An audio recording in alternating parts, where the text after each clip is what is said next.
اللہ علیہ وسلم کا وجود مسعود یا آپ کے ساتھ جس کی جتنی نسبت ہے سید ہونا تو بہت بڑے اعزاز کی بات ہے۔ میں ایک بزرگ ہے جیلم کے جنگ کے، ان کی ایک بات آپ کو بتاتا ہوں کہ انہوں نے، ان کا کمال یہ تھا، غلام حسین سہواگ ان کا اسم گرامی ہے، ان کا کمال یہ تھا کہ جس عیسائی جس ہندو سکھ کو دیکھ لیتے تھے وہ کلمہ پڑھ لیتے۔ سبحان اللہ۔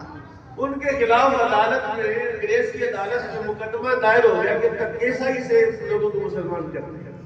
آپ کٹہرے میں کھڑے ہو گئے، ایک انگریز تھا اور ایک سکھ جج تھا۔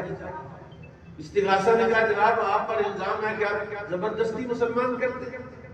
انہوں نے کہا نہیں ایسی کوئی بات نہیں ہے۔ جو لوگ سامعین بیٹھے ہوئے تھے ان کی طرف اشارہ کر کے کہا کہ ان کو کس نے کہا کلمہ پڑھو، سب نے کلمہ پڑھو۔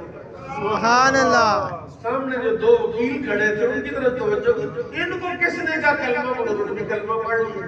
اب دونوں جج جو ہیں وہ کرسیوں چھوڑ کے لابی کی طرف بھاگے، آپ نے فرمایا تمہیں کس نے کہا کلمہ پڑھو؟ ساری عدالت نے کلمہ پڑھ لی۔ وہ ایسے باکمال ہستی تھے، انہوں نے یہ بات کہی ہے کہ اگر میرے جسم کا ایک بال سید ہوتا تو اللہ کا بڑا ہی کرم ہوتا۔